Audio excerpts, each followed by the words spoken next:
Welcome to Screen Riot. This commissioned review is Lone Survivor, an action film from 2013. This episode will contain major spoilers, so if you haven't seen the movie yet, it's available to rent on all the major streaming services. Go check it out and come back to the podcast because this is Screen Riot.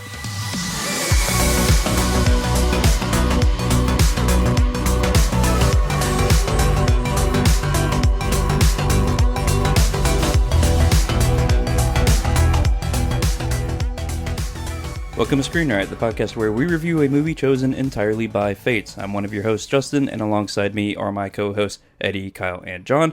And this is a special episode where we will be reviewing a commission from one of our faithful listeners. If you'd like to commission your own review from us, head over to screenriot.net and click on support to learn more. With that being said, this commission comes from Brian C., which is his second commission, so we greatly appreciate you, Brian. Keep them coming, you know. Maybe we'll do something nice for you after like 20 submissions. Ooh, like a hole punch, like get a free ice cream or something. Ooh, I like that. Yeah. maybe the 20th commission is free. Yeah. All right, cool. Within 1 month, right? 20 yeah. 1 month? Sure. It's like a frequent flyer for club or something.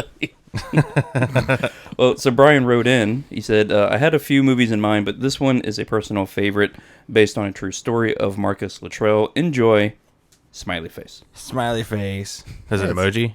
Yes. Smiley emoji? Smiley emoji. Nice. I like that a lot more than the fuck Eddie, here's the movie, fuck Eddie some more, enjoy. I think that's like why this. people do like to submit commissions, though. It's Yeah. to punish Yeah, me. to punish you specifically. Not just me.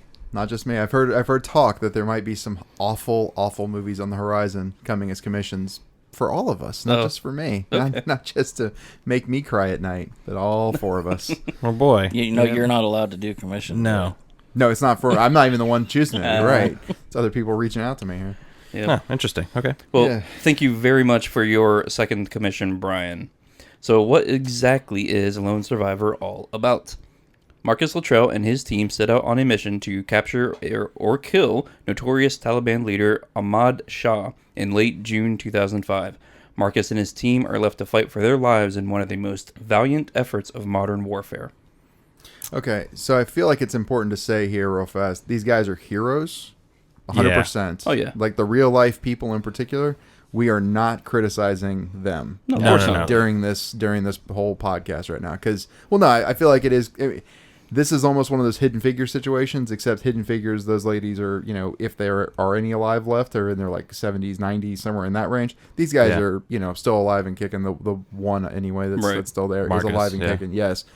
And, he's not exactly someone who wouldn't necessarily hear this. So I just want to point out, we're criticizing the movie, not him, not what took place, not the heroes that they are. Let's say it that way. I'd say all those guys, anybody who helped on that operation are just pure badass. Exactly. Yeah, that's what I Absolute mean. badass. I just want to point that out at the very beginning, because not all things will be as cheery and positive with this movie the way that I feel about those guys. Let's put it that way. Maybe we should just run an Eddie disclaimer before every show. It's 100% required. Yeah. That would be Yes, interesting. that'd be great. Yeah. Now, to start off on this We just have movie, to get though, that guy Eddie's that talks opinion. really, really fast. Yeah, exactly. Eddie's opinion is his own and not of the other hosts of Screen Riot.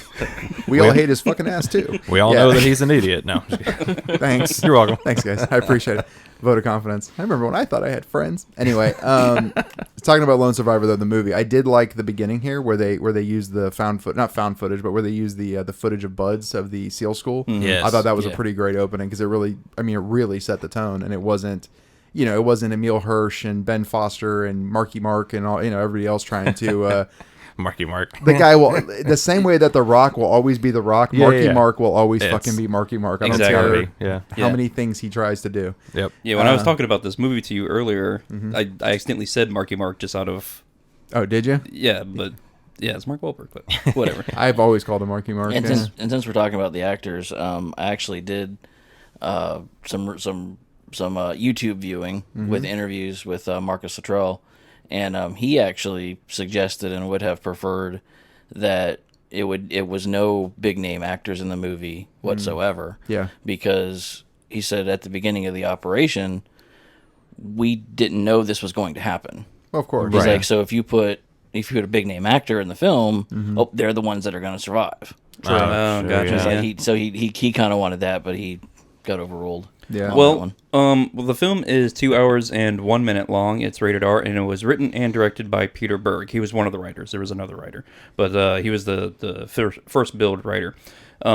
So if that name Peter Berg sounds familiar, that's because Brian recently commissioned another Peter Berg film, Hancock, from 2008. Yep. Nice. Sounds So- like Brian C has a crush. I was I about think to say- C stands for crush. In fact, I happen to know that Peter Berg read the entire Lone Survivor book Okay. in his trailer over like one night sitting, like a one-time sitting, Jesus. Dang. while he was on the film or the set filming Hancock. Wow. So at least something good came out of Hancock, because it definitely wasn't the movie Hancock. Maybe that's why Jesus. maybe that's why the movie just seems kind of Maybe he was like distracted thinking about Lone Survivor. And He's all like, I'm that gonna stuff. make this movie. It's gonna be 10 times better than this Yeah. shit. Yeah, let's Will, just get through this. Will Smith, get to the damn set. Let's No, finish this he up. probably just went to Will Smith and goes, "Good job." This Yeah. pe- Good Next. job. Next scene, But see, you have Hancock. Yep. Wait, what's that other crappy one Peter Berg did? Battleship. But yeah, Battleship. Oh, you yeah, got yeah, Battleship and Hancock, right? And then you have Lone Survivor, which is better, and then you have Collateral. It's like Collateral. It's like with, really? Collateral was Tom Michael Cruise? Mann. He was- wrote Collateral, didn't he? Oh No, I think he was actor in it, an actor in it. well. John's looking it up, so we'll keep I'll continue look it on. up, Okay. Yeah, you're good. So far as submissions or the commissions go, I guess for Brian they're getting more patriotic.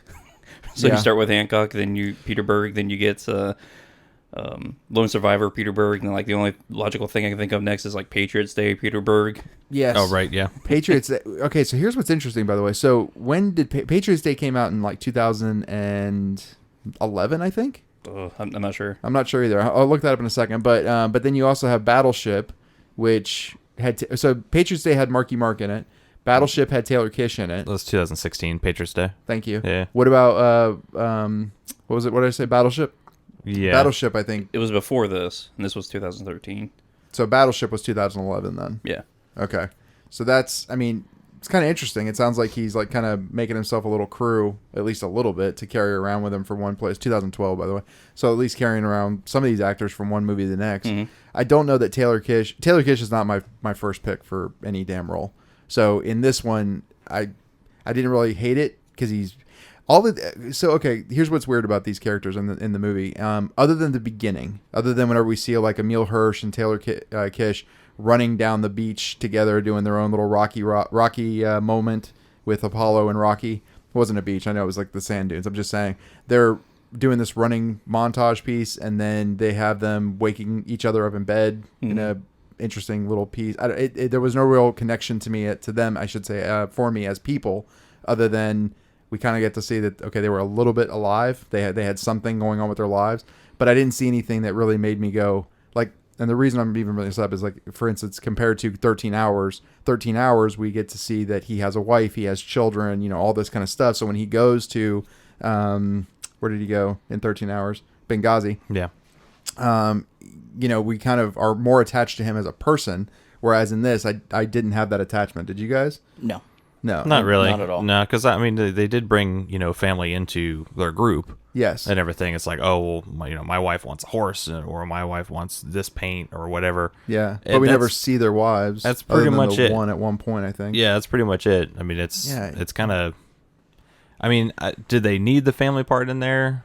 Maybe. No. Yeah. Not really, but at the same time, But it left they- a kind of cold feeling. They might not, because it's all about just character development and how in are you to the character. Fair enough. John? Peter Berg was a actor in Collateral. Oh, okay. My bad. I stand corrected. No, you're good. But as far as the connection with the characters, you don't connect with this movie in particular. You do not connect with the characters on a personal level. Yeah. Right. You yeah. connect with them on a patriotic sense of duty level. I agree with that. Yeah. So it gets you in the feels, but in a different way. But the film tries pretty hard to get you to connect with a personal level. It does Because It they does. keep bringing stuff back up until the action fight scene. Yeah. Right? There's that conversation that Wahlberg and I forget who they have about what about the wedding? Is Oh, the what's her name? bridesmaid, yeah. Is a bridesmaid going to be there? Dumb question. Taylor Kish, right? Yeah, I think it that's is what Taylor Taylor Kish, Kish. yeah. Yeah, Michael Murphy. Yeah. So yeah, they definitely try to bring in that personal aspect into it. And see, I think it's just bad casting. Because I think they picked like the 4 guys in the last 20 years who I mean, I can't think of one movie that any of those guys have done where I'm like, I can sort of connect with them on a deeper level. Like Battleship, for instance, with Taylor Kitsch. I mean, did anybody even see that? No. Yeah, I was going to say. I haven't seen it. Okay. I've seen it. You've seen it. So I saw it. For a board game movie, I've seen worse. You know what I mean? I think they took the idea. Did somebody yell, "You sunk my battleship"? You know what? They did actually at one point. Yeah. Better than Pearl Harbor. Ooh, wow. Really? Really? Yeah. I did not like Pearl Harbor. If you take all the romantic stuff out of Pearl Harbor, is it still better? I don't know. I've never heard anybody say Battleship is better than Pearl Harbor. That might be. Oh yeah. I don't. Well, I'm not a fan of Pearl Harbor. No, I get it. Like obviously, That's a pretty like, strong That's a stance. pretty strong stance. Yeah, like That's right. Hey, strong opinions here. It's I'm literally recounting the entire movie of Battleship right now, going, is it worse? Is it better than Pearl Harbor? Okay, so given that, again, I just feel like you just watch pretty colors on the screen with Taylor Kitsch. There's no depth to the guy as a person. He's not George Clooney. He's not Gerard Right. Butler. You know what I mean? I feel like had you taken, granted, Gerard Butler was too old for this thing. Some would argue Marky Mark was as well. But if you take Gerard Butler and you put a Gerard Butler in this movie, I think you're able to connect with him faster and in a deeper way than you are with a Taylor Kitsch and Emile Hirsch. Even Ben Foster. I like Ben Foster, but he's very surface. Like I can't think of anything where I've watched him and been like, that guy's got depth. I just don't see that ever. He always seems to just be like, look at my face. I'm angry, or I'm sad, or I'm angry, like all the time, every single show. Well, this was. Go on. If they would have taken the same care and time to develop the characters Yes. as they did with the action sequences, Yes. it would have been a much better movie. I agree with you. Because the action sequences are fucking awesome. Oh, yeah, they're amazing. I think they're intense. great. Yeah, they're intense. So skipping ahead a little bit, once they go to the mountain and they're actually going, they're actually looking down on the city and stuff, and they're having to like sleep in the bushes and stuff. I'm like, okay, this is. It feels, at least like it has some realism built into it. Right. Like, Yeah. it's a little bit mundane, it's a little bit boring, but it's They're still not got just- that like heightened fear. Yeah, kind they're of not thing. just going in, running and gunning. Exactly, And then, yeah. like, never get hit with bullets and everything. They're, like, wearing capes and stuff. They're not doing Yes. that. They're doing recon. They're formulating their plan. They're doing all this kind of stuff. Yeah. And then it gets shot to hell And with... boy, do they get hit with bullets. Oh, my God. They get hit with a lot.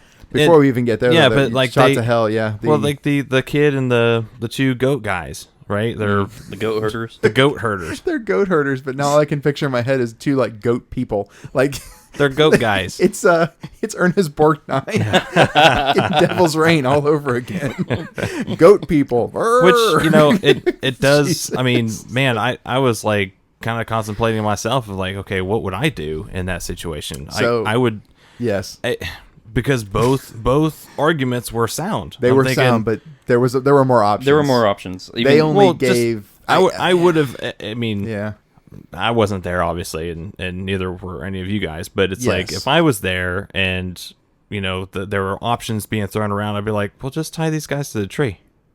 Well, that's what the guy argued. That was one of the option options. one. And just leave them here. Yeah. Well, It's not our problem. They'll find them anyways. They know that they went up in the hills with these goats. Well, yeah. I think one of the reasons that they discredited that option was because they would freeze to death because they couldn't get away because it gets cold, but also because the goats would go back down to the village and then alert that. The Yeah, but herders aren't around. goats are a lot slower than this one kid that hauled ass down the mountain.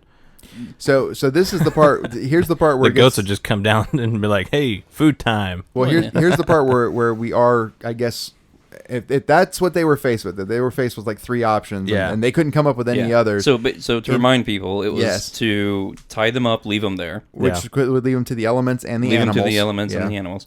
2 to kill them. Yes. Yeah, Or 3 just let them go. just And let them go. Try to hightail it to the top of the mountain, call for an extract, and Yes. go. So this, I guess, is where we kind of are criticizing their decision making. I feel like there were more options. Like for me personally, I would have zip tied the one person's hands to the feet of the other guy, and then zip tied that guy's feet to the hands of the other person, and Yeah, been 'cause- like, "Gentlemen, you guys have a good day, and I'd have hauled ass at that point. Yeah, And at least they're mobile. Yeah, let them human centipede their way off that fucking mountain at that point. Well, see, it would have been an inchworm, wouldn't it? This is the first time I've seen this movie, and I've not read the book. I didn't even know the story of Marcus Luttrell until I watched this movie. Yeah. But when they were going through the options, I said, well, there is a fourth option. You could take them with you, call in for your exfil, wait for that to come, and then let them go. That's baggage.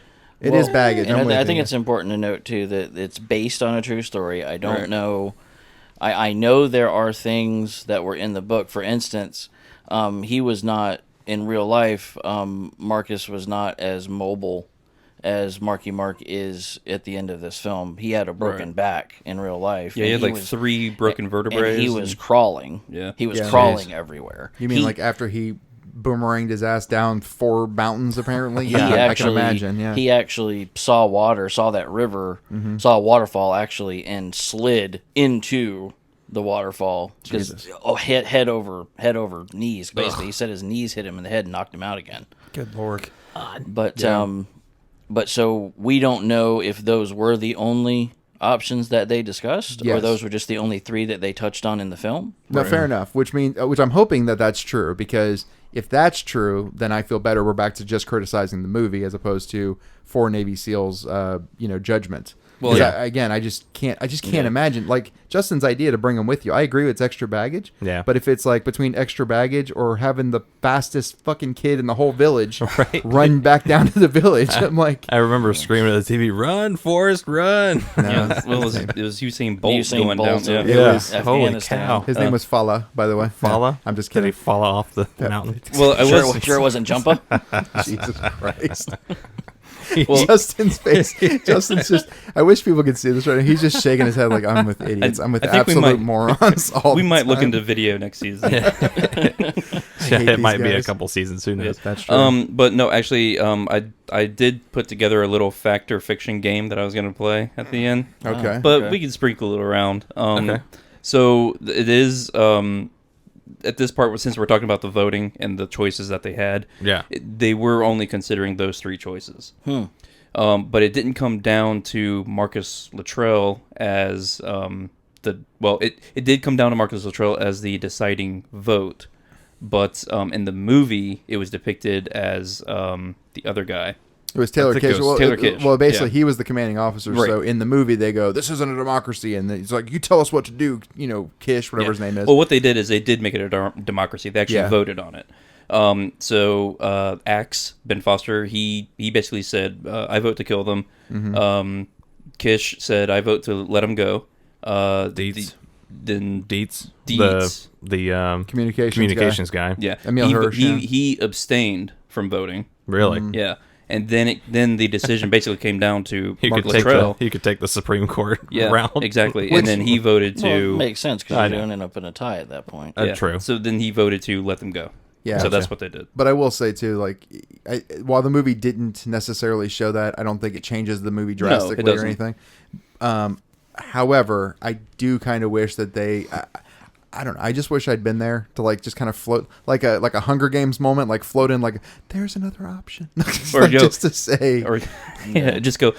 Just throwing this out there. Yeah. Just real quick, is there anything, I mean, maybe could we take their shoes? Can we at least make it a little bit hard on this kid to haul ass down this mountain in a second? Or yeah, and you know, and the thing's important to note too, we're not trained at all. No, I know. In situations like that. So and they weren't expecting 3 goat people to come up to the mountain. Stop saying goat people, okay? All I can see is 3 Ernest Borgnines walking up a mountain. Maybe there's a rule of engagement that you can't take goat people with you. Oh yeah. That's a good point. Maybe they see this kidnapping. It's the straight up cynical thing to do. Yeah, maybe you're not. You're maybe right. you're just simply not allowed to do that. It's against the rules, and you just can't do it. My idea though for tying him up, feet to hands, hand to feet. I'm telling you now.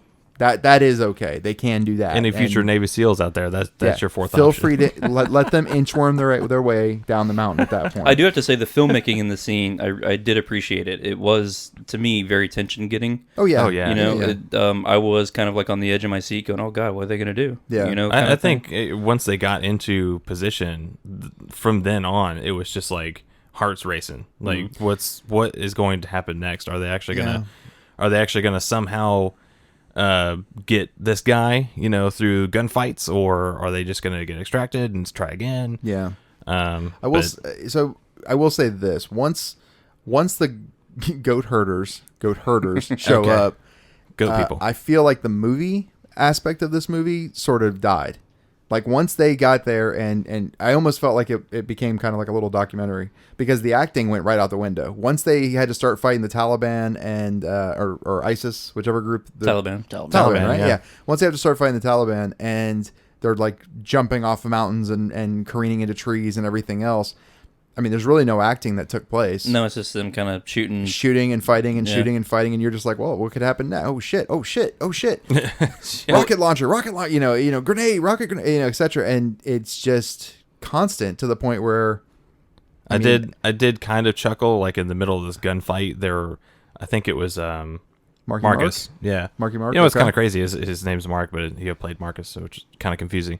But Marcus, he was like, "How did they get here so fast?" Yeah, A lot of them were like, "How do they? I mean, are they faster than us?" they had horses Or they had goats. or they had goats. They were goat. They rode people. the goats. They were half That's why they're centaur. called goat. Yeah, there's just centaurs. Centaurs. Yeah, Christ. they just rode No, up there. in all seriousness, I think. I mean, there's thousands of years. The groups that are in those mountains have held those mountains. Yeah, and because it's their geography. They know that area. They know what it Yeah. is. So. And actually, the fighting that happens is it goes on for a while. That does. Which I did enjoy it, but I think I'm like with you, like it's kind of it gets a little old. To me, yeah, a little long in the tooth. it does. And what's sad is like it's in the back of your mind, you're like, okay, this really happened. Right. So it's sad. I mean, when they had to Yeah. jump off the mountains, I was like, oh my god, oh fuck, like oh Jesus Christ, he just hit that tree with his rib cage. Oh, like yeah. it's totally. I mean, it's just shocking. Yeah. But from a movie standpoint, it's just Right. not very good. I mean, like 13 Hours had probably is not as historically accurate as this movie probably is, and yet it's more entertaining as a movie because you get to kind of enjoy quippy little lines and shit that make it move forward as a movie. Yeah. This movie just let that stuff go and was like, well, here's where my one buddy got shot in the arm. Pow, right through Emil Hirsch's arm, and here's where the other. But this is where we actually had to watch him. He had to pull a stake out of the side of his ribs from the tree that he hit. Yep, it was right here. Okay, there goes Ben Foster's whole side, and you're like, okay, it's like a documentary now. It's not so much like a movie. I don't know. It lost me a little bit because of that. Yeah. Well, let's talk about the falling scene. So I have to say the first time when they started falling, that was gut wrenching. Like it sounded painful. Oh yeah. Yes. And this movie was up for 2 Oscars Really? for interesting. sound mixing and sound editing. 100%. And it was probably for the falling scenes, I would imagine. Yeah. Neck crack, back crack, neck crack, back Yeah. crack. Yeah. Well, and Falling rock. it's the second major decision that they have to make. The first is do we let these three people live or kill them? I believe they did it to the Clash. Did they stay or did they go? I think was the. No, I'm kidding, John. Go ahead. Where's the cricket button? You're a dick. You normally reserved for me. I did. I'm stealing all your jokes today. Yeah, you are. All the bad ones. It's gonna leave gold for me. Perfect. But no, I mean they're.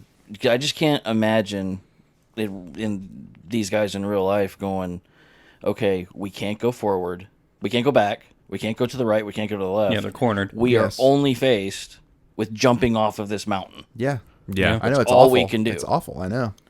Yeah. And jump they did. Well, not really jump. They tried to fall. slide. Yeah. Yeah, they tried to fall gracefully or slide down the mountain, but there is no sliding down cliff? this type of mountain that they were on. Yeah, it was- because it's like it juts out like 5-10 feet and then it drops 5-10 feet and then it juts out again. I mean, it's a very harsh mountain. It's not like snowboarding where you're just like wee. Well, it's a cliff. I mean, they literally were like on the side of a cliff that just so happened to have a couple of plateaus, but there was more cliff than not. Yeah. So How strong are these guys and disciplined? And I mean, golly, they've got balls the size of So the one size of freaking Jupiter. one thing I saw. Here we go. Wee. We're gonna get back up. Where's my gun? That was. I know. I agree It with was you. crazy. I It's agree safer with to you. just ride their balls down. Right? It's Jupiter. Apparently, though, Like one of those bouncy balls. You know, God, the ball with riders. the handle. apparently though, the Got ball riders and goat people in this movie. Eddie's trying to speak. no, it's Oh, fine. I am You're so good. sorry. No, you're good. I was just gonna say. I gotta say the goal when it comes to me, dude. You're right. He is trying to share his wisdom to us. What I was gonna say was apparently the bulk of the jumps, because they had to jump like more than 3 times even. I Three think times was in the movie. 3 times was in the movie, but Because- supposedly they had to do that more than even the 3 Oh, times. did they? Yeah, Because and I did laugh at the second and third time. It felt a little corny to me. yeah, I'm not gonna admit that. Well, No, honestly, the first time I was like, "Oh shit, that looks rough," and then the second time I was like, "Fuck, like this just keeps happening," and then the third time I was like, I felt don't- bad. I don't know how they survived. Well, what I was gonna Well- say though is that the bulk of the jumps supposedly were like 20 to 30 feet. They weren't like the movie makes it look like they're dropping 100 feet at a time. They're not. They didn't apparently jump 100 feet at a time. It was like 20 No. to 30 feet supposedly. So that's.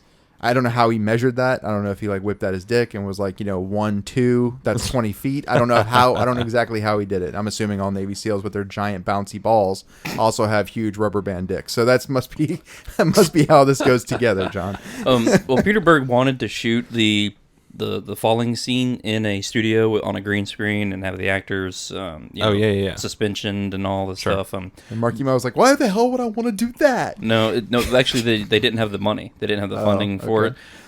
So they basically got stunt guys to really do this. Oh my and God. there were a few of them that were seriously injured and hospitalized. Dang. I don't know the extent of the injuries. Just remember, pain is temporary. Film's forever.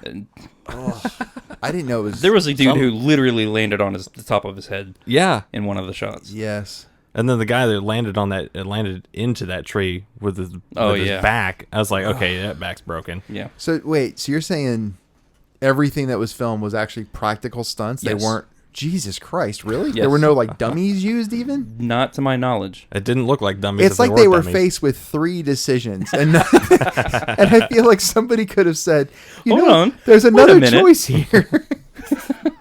Guess you're right. Good God. Doesn't Boston Dynamics have like robots like that we could use? What the hell? Like, Jesus. But okay, so all of this is because they didn't have any damn radio coverage. Yes. Right. The stupid radios, it's always something with technology that's fucking everything up, right? And so they're like, okay, so if we get on top of the mountain, maybe we can make a call. Not even that. So apparently because none of us are military, apparently the radio thing, the reason why it shows up in every movie, I mean, be it Jarhead, 13 Hour, I mean, it doesn't matter what military movie you watch. Yeah. Their radios fuck up in the movie at some point. Apparently it's a long-standing tradition. Is it just like an ongoing thing, a joke? It's not a joke. They constantly are having issues, but they've been having issues for like the last 100 years. And it's not all the time, but because, it's kind of a known problem that they have with communications, that they're like, well, every military movie that gets made is like, by the way, if their radio's working, you got a problem. It's Yeah. not going to seem authentic. Yeah, and then I was like, okay, cool, you got sat phones. I know, Right? even the satellite phone wouldn't work. Make a sat phone call and you should be good to go. But yeah, even that failed. And I'm like, golly, these guys cannot get a break. I did like the line though. I don't know if the real person said the line. I don't know if Luttrell came back and said, "Here's what he said," but the line where he's like, he has Emil Hirsch check to make sure the radio's not working, and then he says something to the effect of like, "God damn it, got me making an illegal phone call or something." Something where he's like, he's like, I'm gonna be that guy. I'm gonna be that guy that makes a phone call on an unsecured line. an unsecured line with a something sat like that. phone. You're Yeah. gonna make me be that guy. It was pretty funny. Yeah. Yeah. Did anybody like Bjorn, by the way? Bjorn from Vikings Bjorn showing up? Ironside. Yeah. Oh, He was okay. I wasn't impressed, but yeah, I like him better as Bjorn. Didn't have much to do. I mean, True. He was just kind of there to take the phone call and then die. dance Napoleon Dynamite, and Yes, and then die, And then die, and then- unceremoniously. Yeah. actually, speaking of Marcus Luttrell, Mm-hmm. he makes some cameo appearances in this movie. oh, really? I didn't know that. Yes. Yeah, he's at the breakfast at the beginning. He's wearing like a ski cap or something. He like spills his coffee. Interesting. He's the guy who spills his coffee and Yeah, tells Bjorn To clean it up. To clean it up. He's in the Patton. That's Bjorn's name in this, Patton. Oh, okay. So he's in when Patton's doing his initiation. He's in the crowd. Dance, he's in the crowd. Oh, okay. Yeah, I saw him there. Yeah, and he also plays one of the soldiers on the helicopter, the rescue helicopter that gets attacked by the RPG. Dang. The rocket launcher. Which actually, I did see a quote from him after he filmed that scene when he was one of the people in the helicopter. He said it was very cathartic and surreal to him to be playing somebody who was who lost their life trying to save his. Oh, wow. And thing. He said, I bet that would be he said that brought back surreal. some memories and stuff. Yeah, that would be kind of weird. Yeah. I don't know if I mean I'm glad it was cathartic for him. At the same time, I don't know if it would have been cathartic. I think I would have been like, well, more therapy now. Like that. I don't know if I could have made it. Yeah, this guy went through more than I think I would be able to stand personally. I mean, Yeah, and then of course, I guess this movie portrays it as 3 days, but it actually happened over 5. Yeah. So the this whole is, fighting thing? Well, the like from start to finish, I think it was there was 3 days for the film, but it was actually 5 total days on the mission, like from start to actually him being extracted.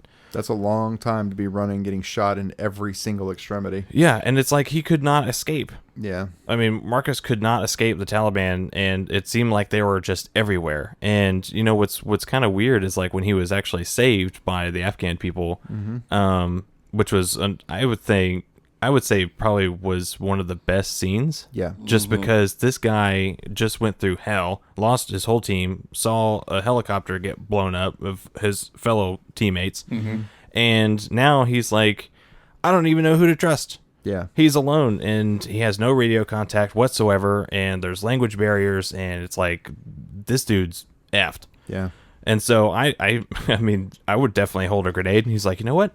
I'm done. You come at me, I blow you up. Yeah, I mean, if you go through all that, you're pretty much thinking that you're not going to get out of this. Right. Yeah, so. you're basically making peace with everybody. Yeah. Do you have that as trivia? Which part? Anything about the hand grenade? No, I don't. Not No. the hand grenade. Yeah, he actually in the real life Marcus Luttrell had his rifle at that point, Okay. and he contemplated shooting the rescuer, and it wasn't just 2 or 3 guys. It was several apparently. Oh, okay. But no, he had his rifle pointed at him and everything, and I mean he was ready just to pull. He's like, I don't know why I didn't. He's like, but as he got closer, he's like, okay, he said. He said 2 words. He actually laughed about this in the interview. He said, shampoo and water. It's like, shampoo and water. So he's like, it was the only 2 American words, English words he knew. And he's like, shampoo and water. I'm like, if you want to give me a shampoo and water in this thing, I'll take it. Yeah. Right. Instead of RPG and bullets. But he did actually, at one point, take the pin out of a grenade and was like, he was ready. He's like, it's either going to be you or if we're doing this, we're going to do this. Well, it's a dead man switch at that And point. they- If they shoot you, then you let go and everyone gets blown up. Yeah, and then he finally came to his senses, and they helped him get the pin back in and all that stuff. He's like, yeah, they tell you don't pull that pin, don't do that. but I did it. Yeah. When another scene that I really liked was Ben Foster, his dying scene, Axe's dying scene. Yeah. Where he's up against that tree. I really like the audio design in there. There's like no outside audio except all you hear is like him like wheezing because he like got shot like in a lung or something like that. Chest or something. Yeah. I really like the sound design and the shot, the straight head on shot of him and the bullets hitting around him. Oh, it's like they were trying. Oh my god! It's like they were trying to target practice with his head. They were trying to kill him. I think. But just I don't know. That's tension. Yeah. To me, that was sad. It was. That was probably all those guys' deaths were terrible. Well, it only gets more terrible whenever you look at what's happened recently with Afghanistan. Yeah. I mean, let's not. I'm sorry, but you can't talk about this movie. I just this don't is feel like this is a kind of a very surreal movie to watch while shit's happening in Afghanistan right now. That's what I'm saying. Like I'm sorry, but to me, you can't weird. possibly say, "Oh yeah, Lone Survivor is a pretty good movie," and then at the same time go, "By the way, those 3 guys and everybody in that helicopter died for no reason whatsoever." Pretty much because we just walked out on an entire country and left everyone, including the Afghanis who saved Marcus at the end. Everyone who's like that is being drugged through the streets and killed in the airport right now. So, yay. I'm sorry. I'm not trying to get super political. I just don't understand how. I mean, to me, with this movie, it's very aptly timed. That's all I could say. I think Brian C. probably did it on purpose. Yep, of course he did. Maybe. He's like, let me see if I can just American Uproar Eddie real fast. Good job, Brian. I did laugh since we're talking about him being rescued and he was trying to communicate with the son and the father. I guess the son's father. You know, I did laugh at the knife. Yeah. Duck. It's like, where's the knife? That's a duck. No, you need a knife. I need a knife. Yeah, I didn't particularly laugh at the whole knife, like when he brought in the duck, because I kind of figured, oh, he's not going to understand. He's going to bring in something random, which happened. What I did laugh at was when the father came in and then he started to try to kill the duck. That made me laugh. Yeah, it's like, no, not kill the duck. I just need a knife. Which was, I didn't realize what he was going to be using the knife for. I thought he was just wanting it for personal protection. Right. But I mean, I guess if your enemy gives you a knife, you know, I probably wouldn't try to kill them. I don't know. It's a weird dynamic that if you think it's your enemy, then I'm not going to kill you with some, you know, weapon that you just gave me. Yeah. But I didn't realize that he was going to cut out all of the shrapnel from his leg, which that was a terrifying scene. Yeah. The sound work on that as well. Whew. Which I didn't realize he was going to do that either, because I didn't realize he had shrapnel in him. Like, before he got rescued, it was kind of hard to see. He was like pressing down on it and kind of trying to get it out. I thought it was like a bone. I thought it was a bone. I thought it was a bone as well. And he was I thought trying it was to a push it compound back fracture. Yeah, exactly. That might have been the case as well, but I mean, he probably wasn't going to shove in a piece of metal even deeper. But. I don't know. He tried to hopscotch down a mountain. Who the hell knows? I mean, the guy was messed. He was very, very messed up. I mean, and then when he was up there, after he tried to, you know, get the shrapnel out or push the bone out, whatever he was doing, then he starts to hobble down the mountain. And I hate to say it, but a thought that I had was, why don't you just jump down the mountain like you've done 3 times? It seems to be faster.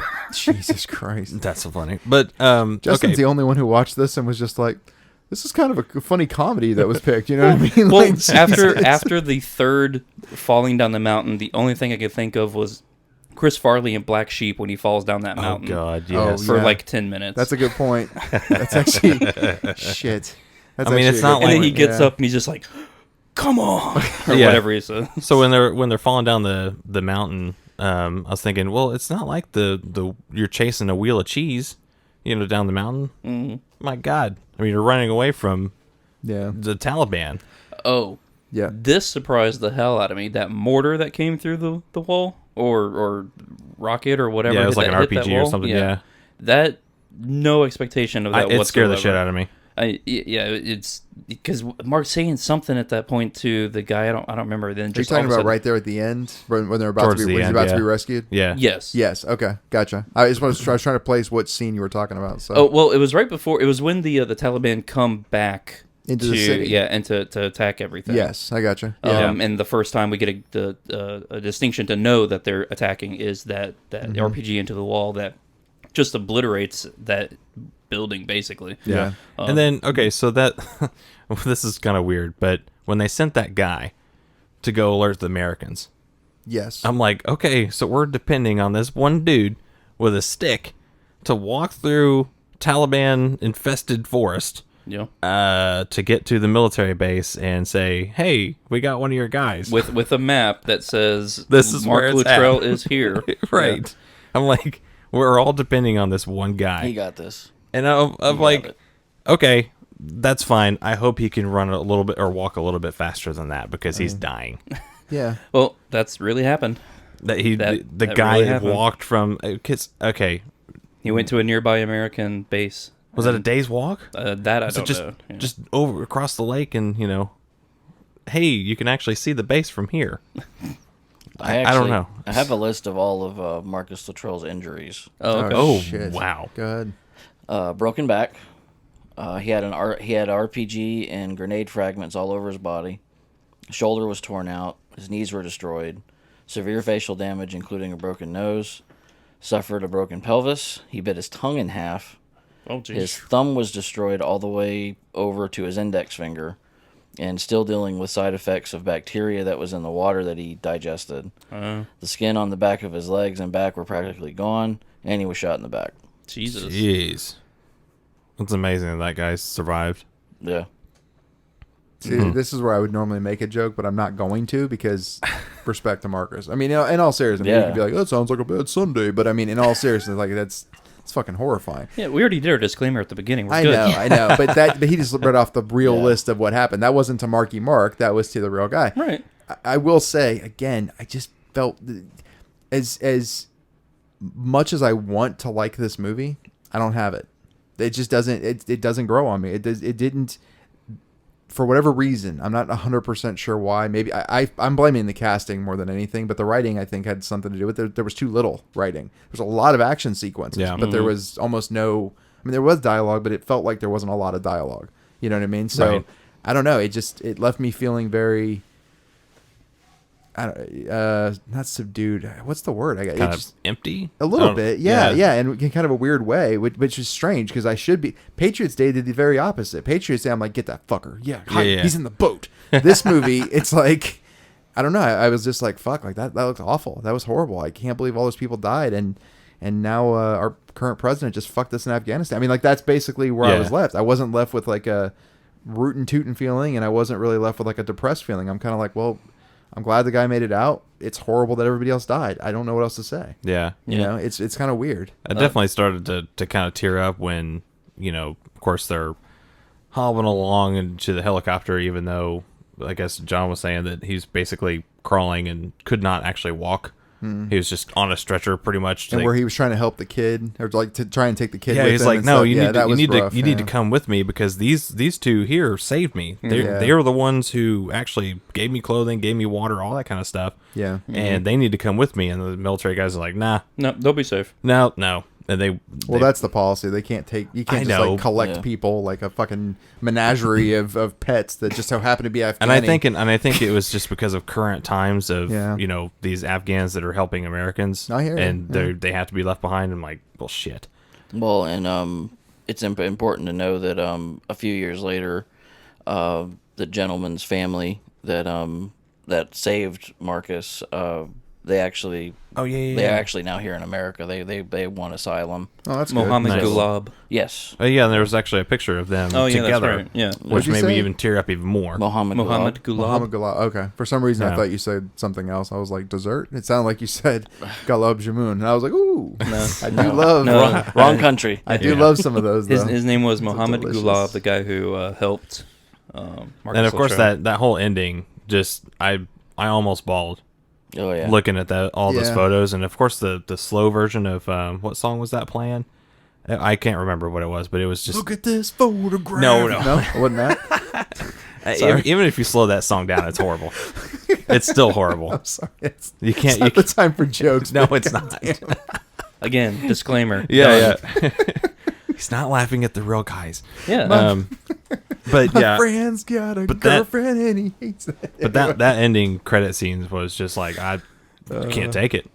Those are the two things that tear me up the most is like soldiers coming home. Yes. And people getting the artificial hearing, like the hearing aids. Oh, and hearing for the first time. Those are some punishing videos. I can't watch those. I'm gonna say though, just thinking about it is making me kind of teary-eyed. I'm gonna say though too, like I agree with you. The last scene is what it is. It's Marky Mark. But it's like I just can't get past that. Yeah, like you were saying, it's like as a movie. I wish they would have cast. It felt a little bit more like a documentary, like you were talking about. Yeah, but I wish they would have cast like 4 relatively unknown people. Yeah, well, you know what I'm saying? That's Not what like Marcus was wanting. Oh, is that what he was wanting? Yeah, because I think Justin was saying that he's wanting like nobody actors. Oh, just so you're not actually going into it as. Was it John that said it? Yeah, I said it. Oh, it. yeah, John That's said it. Oh, okay. Sorry about that. Yeah. That he wanted, 4 random dudes or 5 random dudes. I just think that it would have been.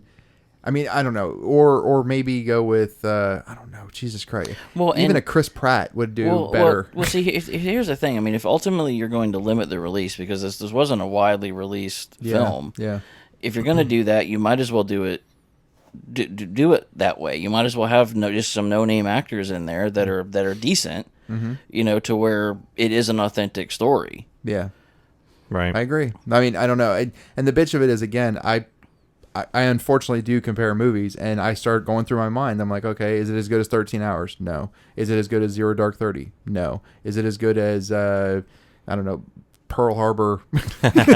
Battleship. Is it better than Battleship? Yes. No. It's better. Like Saving Private Ryan. Yeah, Saving you know Private what I mean? Ryan. It's not. No, it's not as good as Saving Private Ryan. Is it? I mean, there's like a list of war movies, Yeah. and it's not. I think it's just not that good. I think in the trailer somebody had said something like the best action film since Saving Private Ryan, and I'm like, well, in the action scenes, yeah, it was at par with Saving Private Ryan, Yeah. but like Yeah. maybe just the beach scene. Well, what I will say is, the part that's impressive to me is and maybe knowing it going into the movie, if you're like, by the way, everything that's in this movie, these people really got hurt. They were shooting actors on set to to make it look real. That's a lot more impressive, because then when you're thinking about it, there's them, falling head over heels, literally down the mountain. You're like, oh shit, Yeah. that is horrific. If you know that some dude actually went to the hospital at the end of that, you're like, oh Christ. Like, okay. So let's 3 stars. let's talk about the budget, and maybe I'm assuming the budget would also include the hospital bills of those stunt actors. Probably. The budget was $40 million for this movie, estimated. Now, just to give you a little peek, the opening weekend was December 29th, 2013. Okay, so it was a Christmas movie? Yeah, the official release date was January 10th, 2014. So, like John was saying, it was a slow release. It was only released in so many theaters, probably just to meet the Oscar Deadline. quota. Yeah. But the opening weekend was $90,872. Jesus Christ. Ouch. Yeah. Big ouch. Big oof. But the gross worldwide, do you think it made its money back? 40 million? Yeah. No. Man, I don't know. That's a tough call, because I've heard a lot about the movie. First time watching it, though. The first time, I don't know. I would not watch this movie. I would not seek out to watch this movie myself. Okay. It's just not my type of thing. So I'm gonna say no. No? What about you, John? I would say after Blu-ray sales, yes. Maybe, yeah. Okay. Well, it did make its money back. It made $154 million. Jesus, Almost 155. Yeah, they did really well in Afghanistan, I heard. So, Oh. Yeah. No. The Taliban bought all the copies. No, obviously not. No.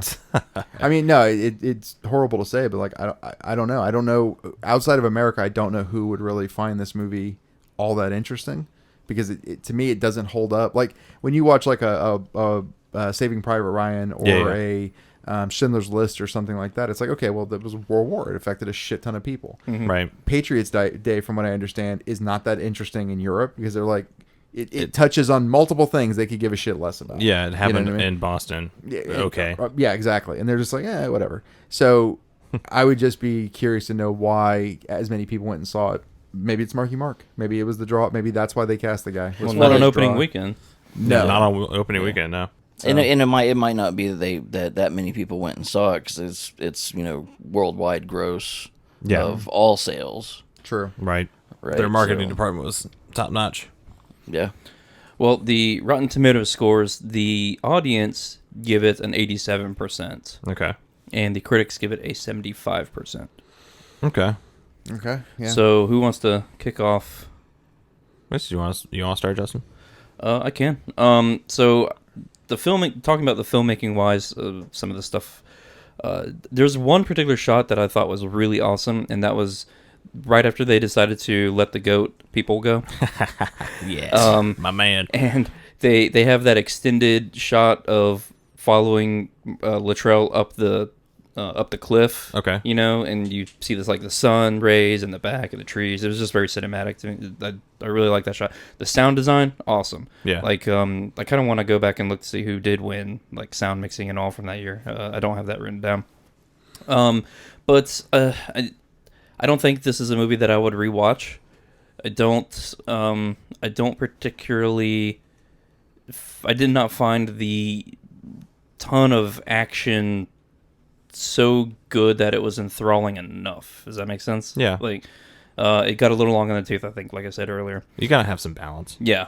Ben Foster's character just gets fucked up. Yeah. That's true. Gets shot in the head, apparently. Yep. Yes. So I think I'm going to give this. I'm gonna say a 5.5. Okay. Okay, so overall, again, I do want to state this is not a me passing judgment on these Navy SEALs. Again, I can't stress enough how much We're talking I think, strictly filmmaking. I know. on I them. just can't stress enough how much they are heroes. However, I don't feel like this movie showcased them well enough. That's all I could say. So, I mean, again, when I compare it against other war movies, I forgot like Black Hawk Down, which Yeah. Oh yeah. see, but Black Hawk Down to me suffered from the same issues. They had this huge cast in it, right? Ewan McGregor and Tom Sizemore and fucking everybody. Josh Hartnett, who was popular for 4 minutes, so he's in the movie. And it's like, okay, great, you got all these people in it.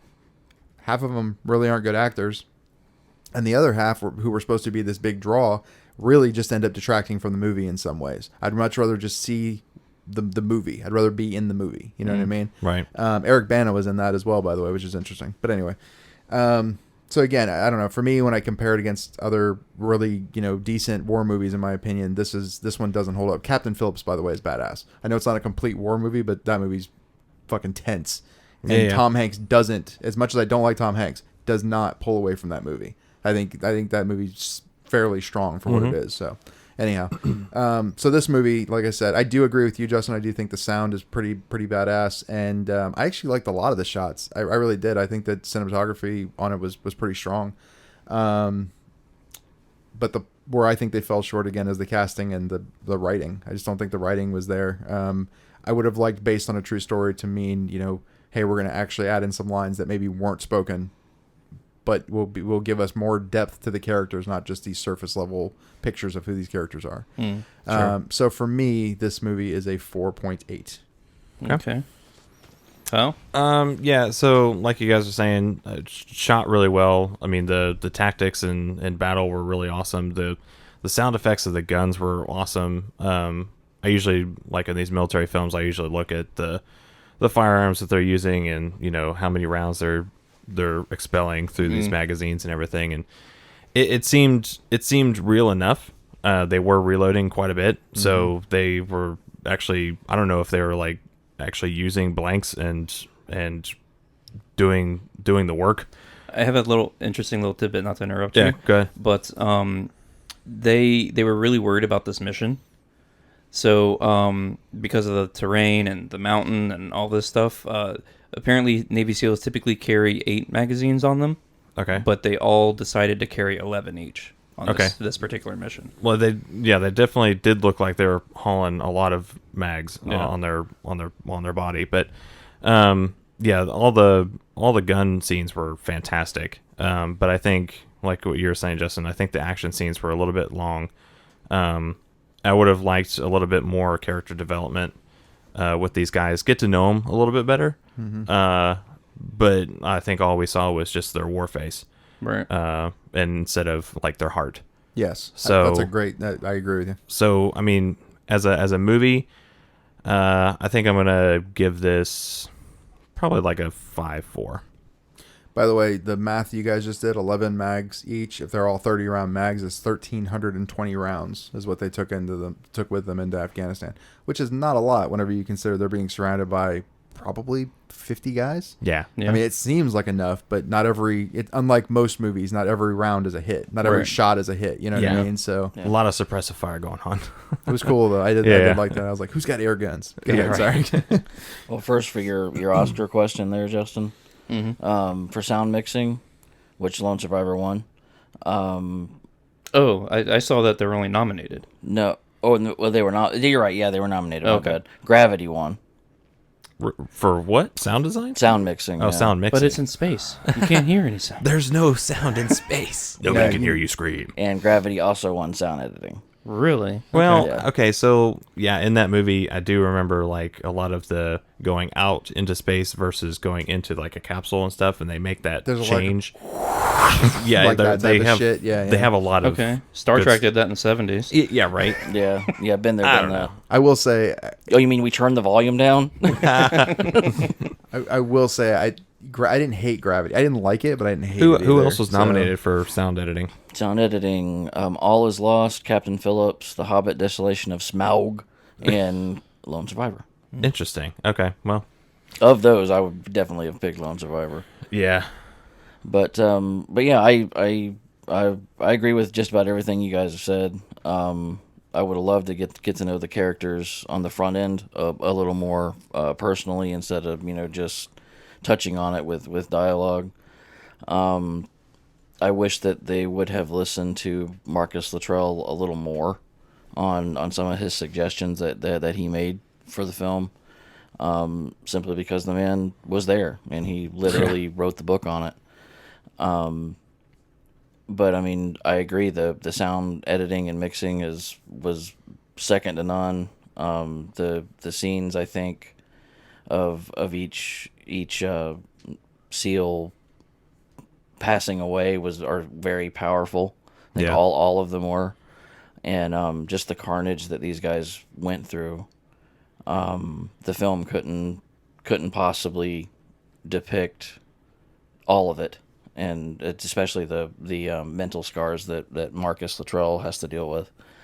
But that being said, movie-wise, I'm going to give this one a solid 6. Okay, a 6 for John. So then that means that Lone Survivor gets a 5.4. All right. And the Navies get 10 out of 10. Navy SEALs. Damn Skippy. Yep. 10 out of 10. I agree. All right, well, that'll wrap us up here. So thanks again, Brian, for commissioning Lone Survivor. And if you would like to commission your own film to hear us knock it or say we love it, just go to screenwrite.net, click on the support page, and you can see how to do that. It's pretty simple. And with that, thanks for listening. See ya. See ya. Later.